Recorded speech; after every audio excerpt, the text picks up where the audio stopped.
herb in my brain.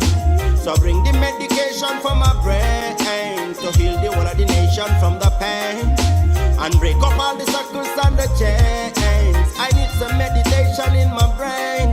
So bring the medication for my brain to heal the whole of the nation from the pain. Break up all the circles and the chains. Hey, no, this could never be no man killer. Good for my head, so me call it as the man killer. When me ill, you know me never need a painkiller. It's quite exciting, me call it as the man chiller. Give me good man, so me not think illa. What a inspiration, fit on a sound killer.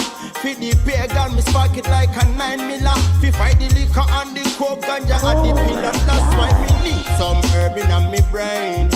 So bring the medication for my brain to heal the whole of the nation from the pain. Break up all the circles and the chains. I need some...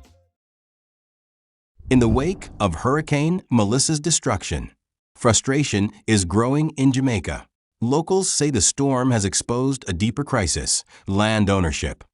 If I tell you that the recent devastation in parts of Western Jamaica by Hurricane Melissa owes its historical genesis to slavery and the plantation system, would you believe me?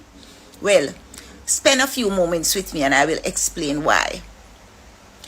In places such as Westmoreland, parts of St. James and St. Elizabeth, a lot of the land, especially in Westmoreland, remained leasehold lands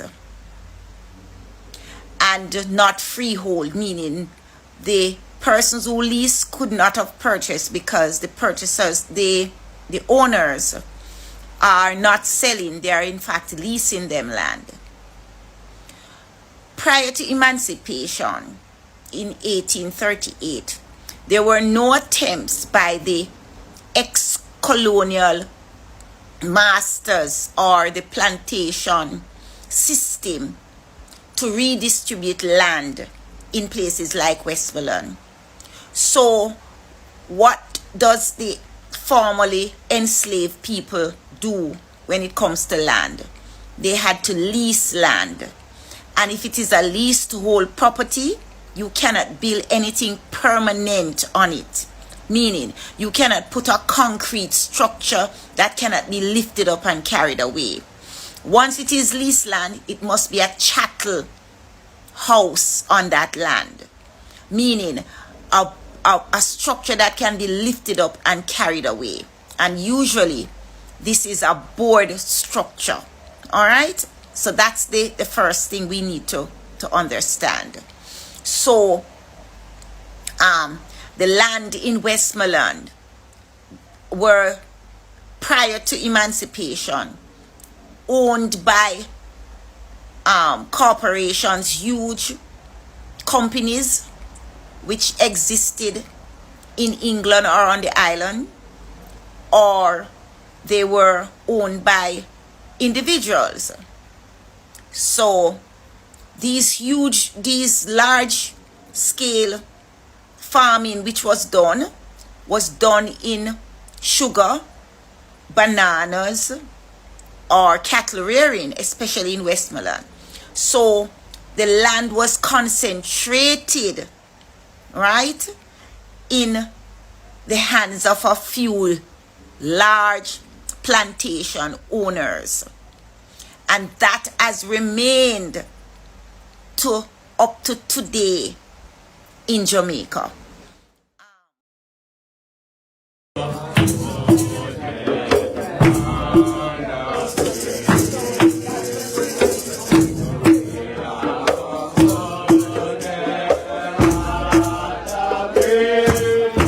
Remember to like this video, subscribe to the channel and share it with your contacts. Thank you.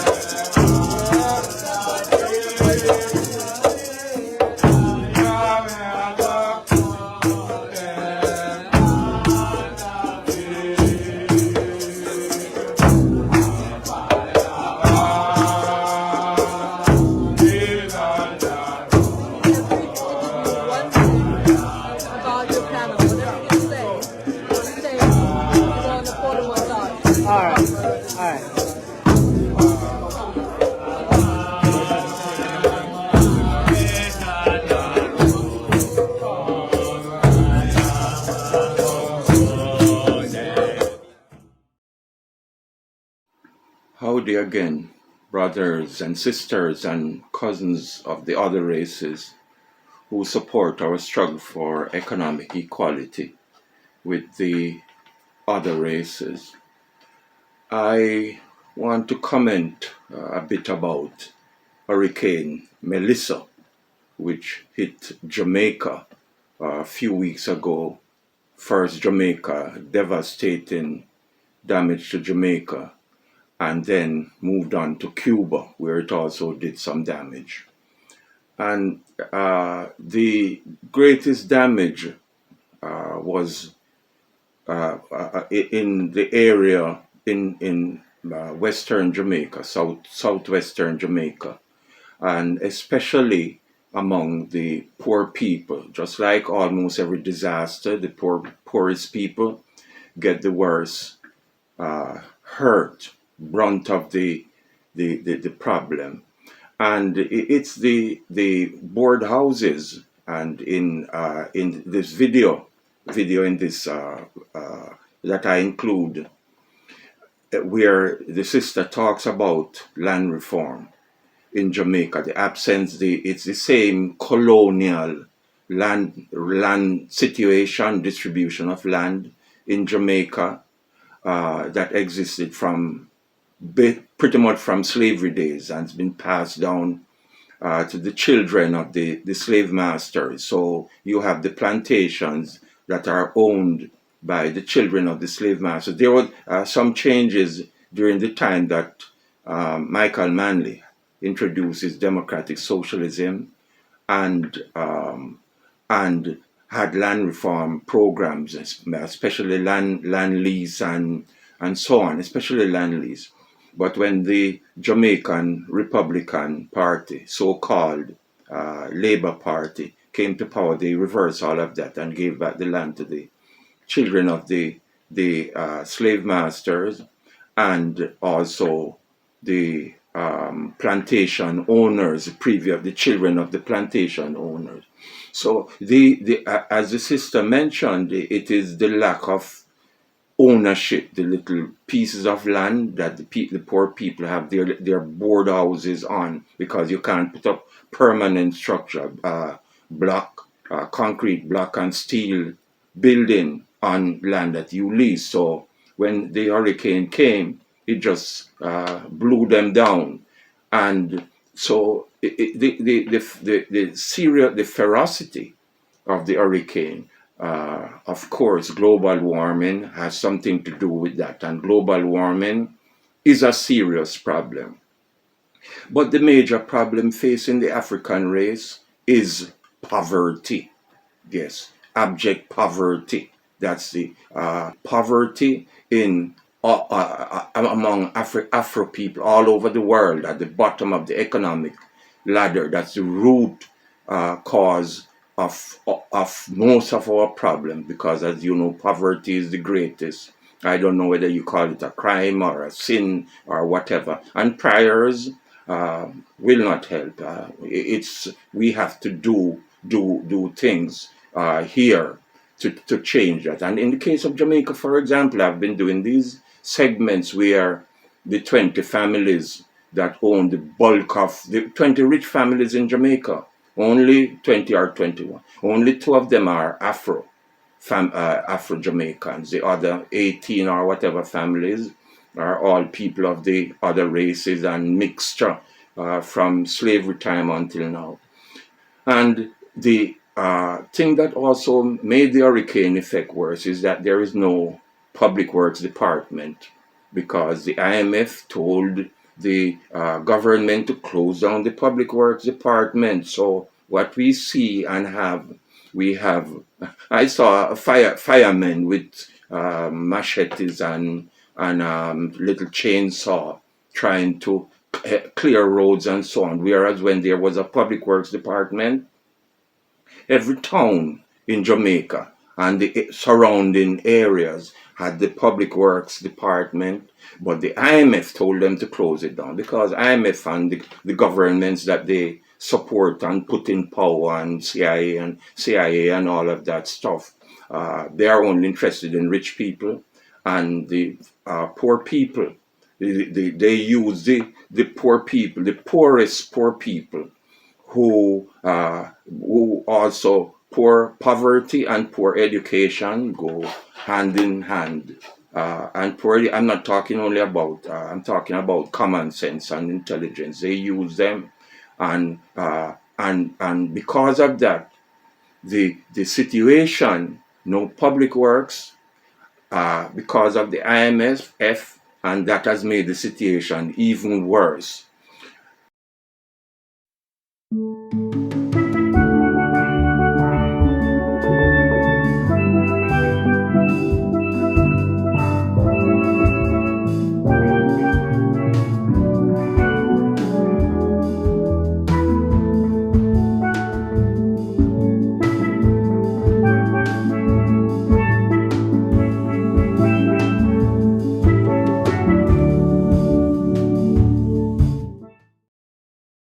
The other thing I would say is that this thing about finding gold and copper and oil in Jamaica and so on, that's good. I think the majority of Jamaicans will get a little of the crumbs, because can should be rich from backside. Jamaica, little rock sticking up in the middle of the Caribbean Sea, was for decades, and even till now, Jamaica was at one time the world's leading producer of bauxite for many years, but it was given away, shilling a ton or whatever, and even till today, some bauxite is exported from Jamaica, not turned into alumina or aluminium, which can be produced in Jamaica. You all need is a small smelter. All you need is a small nuclear powered thing. And years ago, when I studied, when there is a professor in Jamaica, his name is Garvey, and he wrote a book and was talking that one small nuclear reactor in Jamaica could provide all the electricity Jamaica need for a smelter and irrigation and electricity and everything. But as usual, the slave masters and their people will tell you, no, you can't have any smelter, any nuclear thing in Jamaica. Just like they said, we can't grow onion or can't grow the apples. And one of the recent videos, maybe the previous video I did, showing you in Jamaica growing Wambugo apples, which is similar to the American apple. Said you can't grow onions, lie. Can't grow apples, lie. Can't grow rice, lie. Because basically they want you to only grow the things that produce, not things that they can't produce, and then you send it to them cheap. They manufacture it and send it back to you. So the oil, the gold and the copper and the oil that they are finding in Jamaica, in terms of the distribution of income, it's not going to change. I don't think it's going to change. It's governments that are the key to the life of people in almost all countries. Yes. It's the governments that make the difference, and it's a government that is bent on giving the resources of the country to the previous colonial, the previous slave masters and the present neo-colonial masters, same set of people. That the majority of people won't benefit from it, just like majority don't benefit from bauxite in Jamaica. So that's the situation, and the sad thing is that many poor people. So now our number one problem, poverty, and Africa also shows us that having the resources by itself doesn't make any difference. African countries, Africa has most resources than any other continent in the world. Also has most poor people. I think they say the 10 poorest countries in the world per capita income per 1,000 people is in Africa. And it's a similar situation. The neo-colonial governments and the neo-colonial imperial masters, same problem. It's, interestingly and sadly, many poor people only get help from their governments when there is a disaster. Although some of the things will be stolen by the same politicians and and they will keep some for themselves and give it to their party supporters. I'm glad to see the help from abroad, especially from other CARICOM countries like Barbados and Guyana and Grenada and Antigua. Also from Africa, which is which is kind of new because African countries, especially Ghana, where most of which is the homeland, our ancestral homeland of many Jamaicans, if not most of us. And special thanks to President Mahama, who sent help to Jamaica and Cuba with materials and people to help with this disaster, Melissa disaster. But the bottom line, land distribution, land reform, that's and to the fight against poverty, that has to be our number one thing. Global warming problem, we have to deal with that too, but our number one thing. The people who create the global warming, we don't have to follow them and say that that is our number one problem also. Our number one problem is poverty, that we have to get rid of it. We have to fight and reduce it, try to reduce it. Poverty, inequality in distribution of income and land and so on, poverty, and the use of poor people to commit blue-collar crimes and political violence and all of that by the politicians, the majority of politicians, especially, well, no, not the majority of politicians. I'm going to say these governments that in these countries, politicians hook up with with many business people. I'm going to say many politicians and many business people. I don't know whether it's most or I haven't done any survey, but that's the thing that is creating and holding back our progress as a race of people. Okay, take care and all the best. And I am hoping that I know that things will get back. I've been in touch with relatives and friends and so on in Jamaica, and I know things. I know things are improving day by day. Okay, all the best. Take care. Till next time. Bye bye.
The regular show Family Feud that we shoot in Beverly Hills is gonna come to Africa. Okay. I'm shooting it on the continent of Africa, in South Africa, Johannesburg.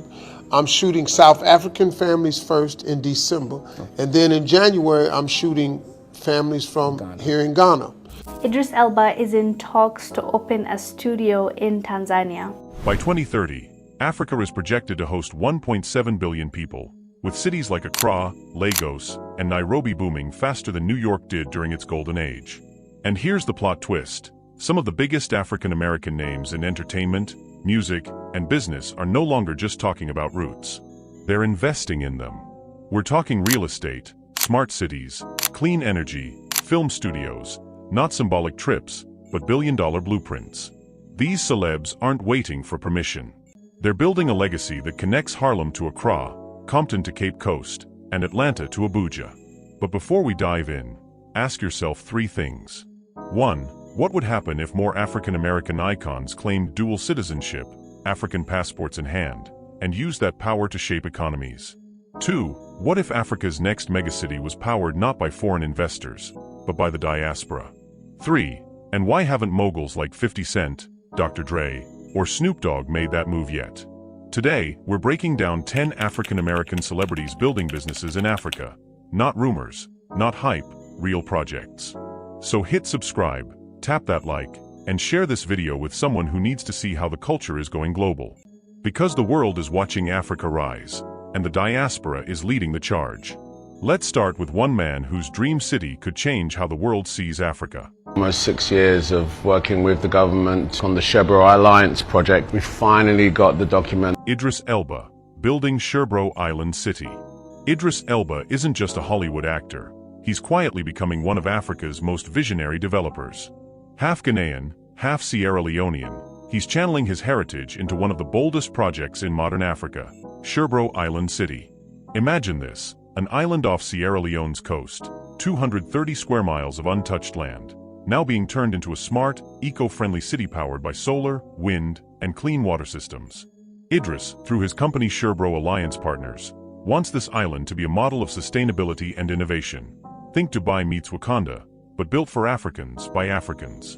In 2025, Sierra Leone's parliament approved the project as a special economic zone, giving Elba's team development authority. They're working with global partners like Octopus Energy to build Sierra Leone's first wind farm, while planning zones for tourism, education, housing, and creative industries. And Idris isn't doing this from afar. He's a citizen of Sierra Leone, passport in hand, feet on the ground. That's not symbolism, that's strategy. By holding legal citizenship, he has the power to directly shape policy, sign deals, and invest without red tape. The Sherbro plan could create tens of thousands of jobs, attract global talent, and make Sierra Leone a hub for green tech and film. It's long-term, it's massive, and it's diaspora-led. Elba once said, "We're not here to build a resort, we're here to build a city that works." And here's the bigger story. Projects like Sherbro are changing how Africa's development narrative is written. Not aid, not charity, but ownership. It's proof that when the diaspora invests back home, the blueprint shifts from consumption to creation. Idris Elba is showing what happens when culture meets capital, and this is only the beginning. Chance the Rapper, Ghana's creative and real estate revolution. Chance the Rapper didn't just visit Ghana, he fell in love with it. After his first trip in 2022, he said Ghana felt like a spiritual home.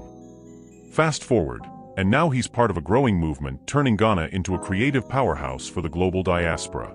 Chance has been investing quietly but seriously, buying land, developing real estate, and collaborating with Ghanaian architects and designers to create sustainable housing and cultural tourism projects in Accra and Cape Coast. He's all about building spaces where creativity and community meet. His goal?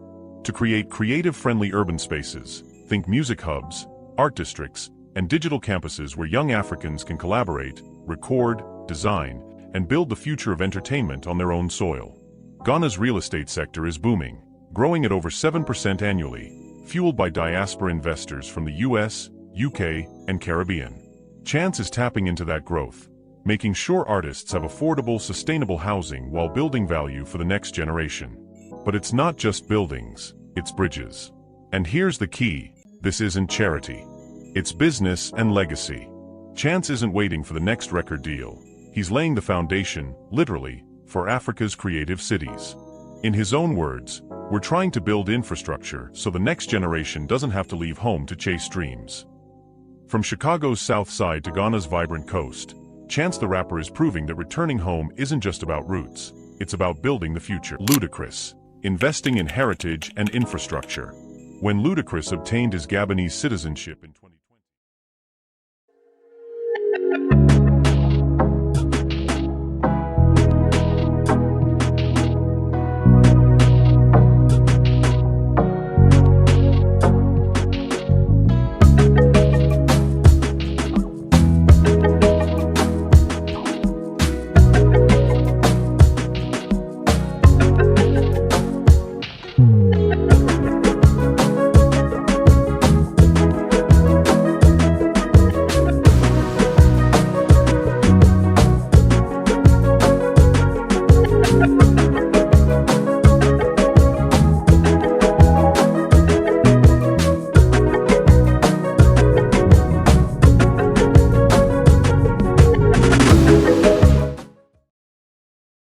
Here is a list of 10 small most profitable manufacturing machines to consider importing from China to Africa in 2025. Number 1. Soap making machines. Soap is in high demand across Africa, making soap production machines a profitable choice. They are small, affordable, and easy to operate. Number 2. Biscuit and cookie making machines. With a growing demand for snacks, biscuit making machines offer a profitable venture for local markets. If you intend to import any of these machines from China, then contact us at HR Systems Limited. We can assist you bring in any of these machines and many more at affordable cost. Call or WhatsApp us on +237 67787 5662. Number 3. Water bottling machine. Bottled water consumption is increasing across Africa, making water bottling machine a smart investment for small businesses. Number 4. Brick making machines. Due to rapid urbanization, there is a high demand for construction materials. Small brick making machines can be a great business for local infrastructure projects. Number 5. Paper napkin/tissue making machines. Affordable and essential.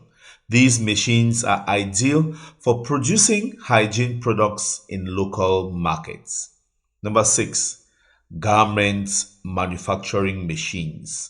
From sewing to embroidery, garment machines are crucial for Africa's growing fashion and clothing industries. Number 7. Plastic recycling machines.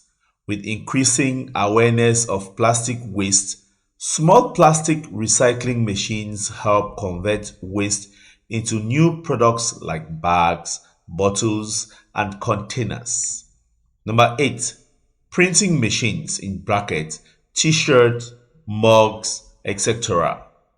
Custom printing businesses are growing, and investing in small-scale printing machines can serve industries with apparel, promotional items, and gifts. Number 9. Candle making machines. Candles are widely used for lighting and ceremonial purposes. These machines are cost-effective and easy to maintain. Number 10. Small-scale oil press machines. For processing seeds and nuts into cooking oil, these machines are in demand due to Africa's rich cultural sector. These machines offer a great opportunity for small-scale businesses, especially in emerging markets in Africa. If you intend to import any of these machines from China, then contact us at HR Systems Limited. We can assist you bring in any of these machines and many more at affordable cost. Call or WhatsApp us on +237 67787 5662. Hope this video was resourceful. If it was, do not hesitate to give us a thumbs up, like and share. And don't go away without clicking on the red subscribe button below, and also turn on notification bell so that each time we upload a new video, you will be the first to know. Thank you so much for watching, and I'll see you in my next video. Bye-bye.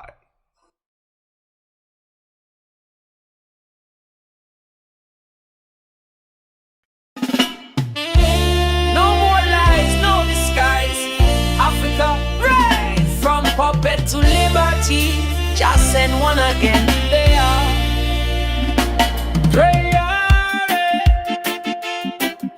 Goita Tiani. Run them out of Babylon. Them tell we say we're free but still control the string. Foreign hands pulling everything. Sell out leaders, bow and scrape, while the youth them cry and the people wait. But now we see the light through your window. Traore rise like a breeze from the Congo. Him not take order from outside and him chant truth from the heart of the land. Hey, African pride, wear it on we chest. We not bow down, we never settle for less. They are here to lead the rest. Other puppet ruling to righteousness. African pride, deep in our soul, a liberty call, and we answer the role. HRA step bold, him carriage a scroll. Babylon falling, Africa all. Me say the time come fi reclaim we name. No more puppet playing them colonial game. No IF chain, no fake campaign. We taking back every mineral vein. From Alisal to Ghana gold. The story of Africa now get told.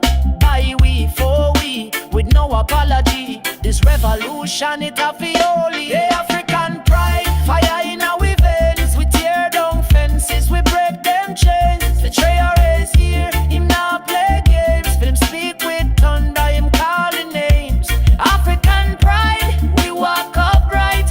From darkness we step into light. No more puppet showing a daylight. We stand strong for we birthright. Babylon system pack up and flee. Mama Africa don't plant the tree. Just in truth, unity. No more sellout presidency. Traore rise like wind through the drum. Puppet time done, freedom come. We not sit back, we stand and run. One Africa, not just some. The African pride, I like the sun. We come together now, we move as one. Let Traore is here, the work just begun. We march on till the victory done. African pride, feel it in our heart.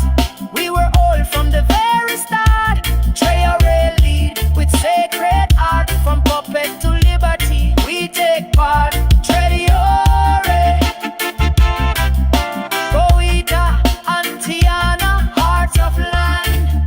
Lead Africa to their promised land. Here's why Captain Ibrahim Traore never changes his clothes. Yes, you understood correctly. You will never see Captain Ibrahim Traore wearing a suit, whether black or white, and this is for very specific reasons. I assure you that when you discover the reason, you will be completely stunned and surprised. Sit down properly, we're going to explain. Since the captain came to power, he has never worn a suit. He is always dressed in military uniform. Why? Before understanding this, it's very important to go back in history. We are in 1984, when Thomas Sankara was still in power. The colonizers established a tradition that encouraged African leaders to wear suits and forget their culture. Since those years, many African leaders have continued to wear suits, abandoning their traditions. But since Captain Ibrahim Traore took power, he decided to remain faithful to his military uniform. He categorically refuses to wear suits like other presidents. What do you think about his decision? Give your opinion. Click here for more videos.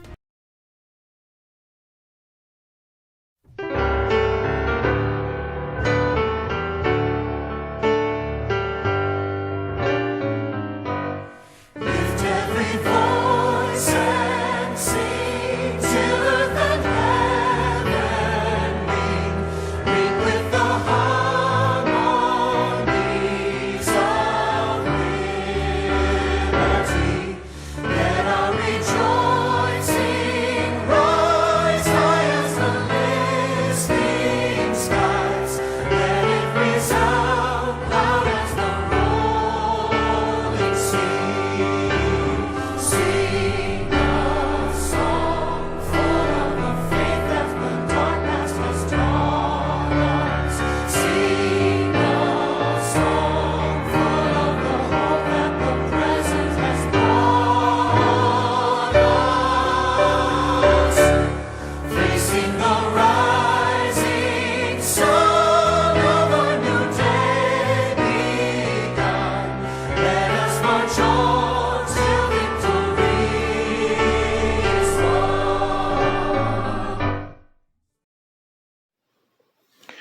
remember to like this video, subscribe to the channel, and share it with your contacts.